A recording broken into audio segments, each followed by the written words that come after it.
And I never want to be in a position ever again where I am making excuses for a man using my face as a punching bag. Because I love you, I get the worst of you. Welcome to my life. Welcome to my life. Hi. All this, it ends with us drama. Kind of forced me to think back on my Ryle, I guess you can say, my ex-boyfriend of 5 years.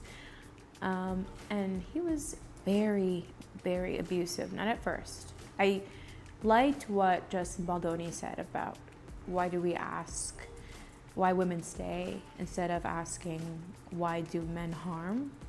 Because I got that question a lot. Why'd you stay so long? I stayed for 5 years. And I always told myself before I found myself in that situation that I could never be in such a situation. That could never happen to me.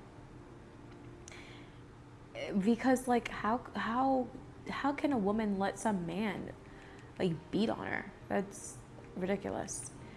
I was 17 in college and alone for the first time in my life on my own, because now I went from having a very sheltered home life. I had a pastor for a mother and very strict, contained upbringing. And I wasn't exposed to anything. I only had my first kiss the summer before going to college. So I was very virginal and pure and innocent and naive, very much so. And when I met my boyfriend at the time, who I was with for 5 years, he didn't start off hitting me. He didn't start beating me till 2 years into the relationship. So when I would get those questions like, why do you stick around? I don't understand. Like, he gave you a black eye. He busted your lip. It hurts when you breathe because he beat you so much. I always said, because I love him. I love him. He didn't mean it. He said he was sorry. He won't do it again. It must be something I did because he wasn't hitting me before. It's not like they're planning it from the get-go, but they know not to punch you on the first date. They know better than that. They know to wait until you love them, until they have sunk in their teeth in you so deep that you are more open to taking, accepting, receiving their abuse. That's why they kind of hide who they really are until you love them so much they feel safe now to reveal their true selves. You know, like they will pretend for as long as they can. They can't pretend forever, but they don't have to. They just have to pretend long enough where they feel safe that you won't go anywhere. And for me, that was nearly 2 years into the relationship. And it doesn't start off with pummeling. When he started beating me, it wasn't full-on beatings. It started small. It started with a shove here, kind of manhandling me there, smack here and there. And before I knew it, I was already used to it. I was so used to it. And it always got worse when he drank. Always got worse. I got to a point where I knew every weekend when he would go out with his friends, I should just expect a beating. And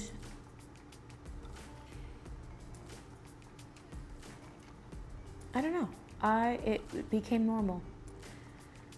And I always rewrote it in my head. Like, if it's not that bad, it's not that bad. He's beaten me worse than this. I can take this.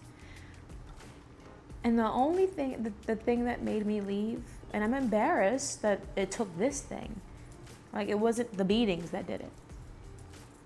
The thing that made me leave was when he finally cheated. From what I know, he's never cheated in the 5 years we were together. He's flirted, but he's never cheated. At least not from what I could tell.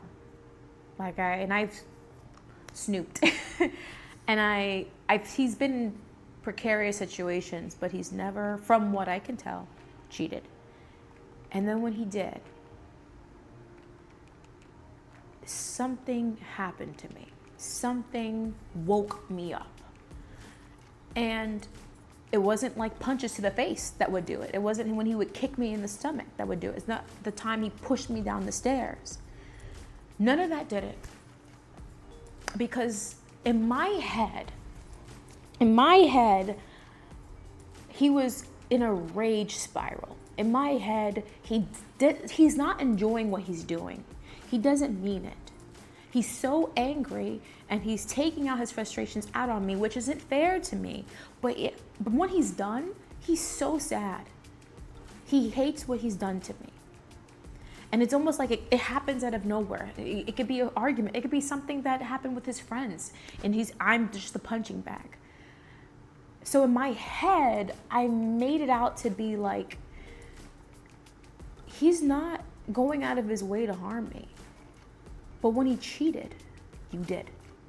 You did go out of your way. Too many steps you had to take before you got to cheating. Whereas when he hit me, it was just blackout punch.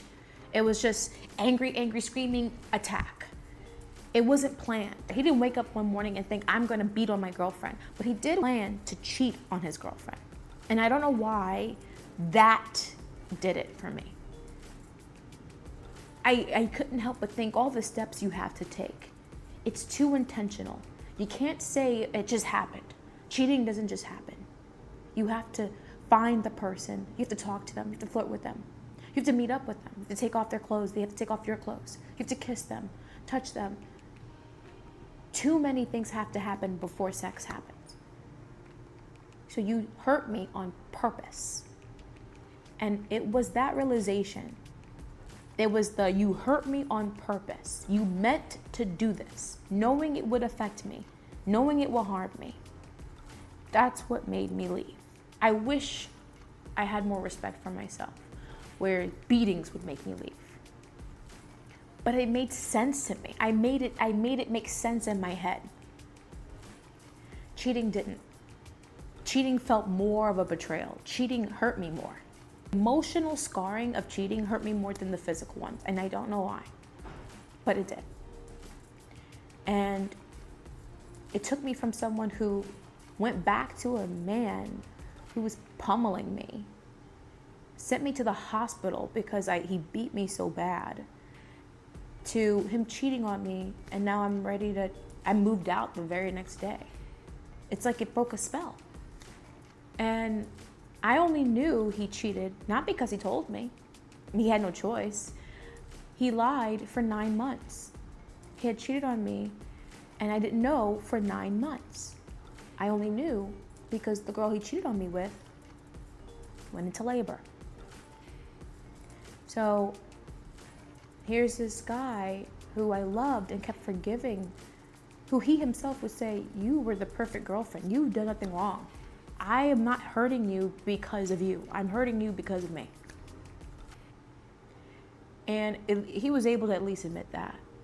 But you cheated on me with some random girl. You impregnated her. And you lied for 9 months. And if that girl had a disease, you would have given that to me.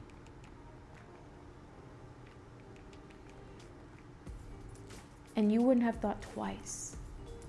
All these intentional steps to harm me was what woke me up. And I never want to be in a position ever again where I am making excuses for a man using my face as a punching bag. And I haven't been since. After I moved out, I never spoke to him again. It was like I cried. I was sad. I was on my own now when I got so used to being with this person who I was with since I was 17 years old.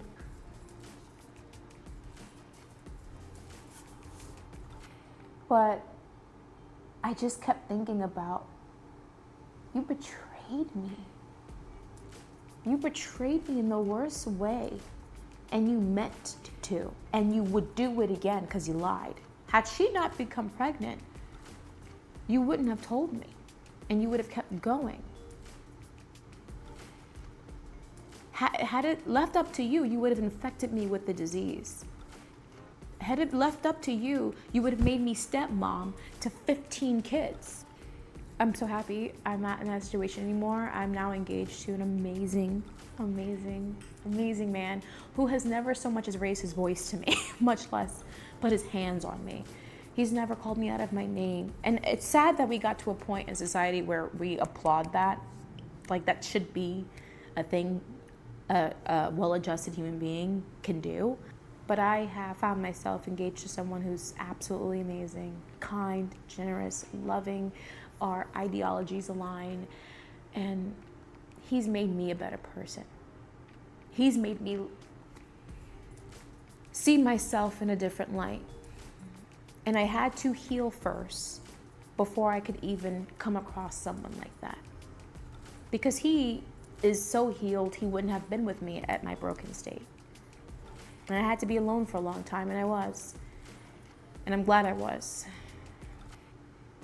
But yeah, for the It Ends With Us movie, you know, abusers come in different, they don't all move the same way per se.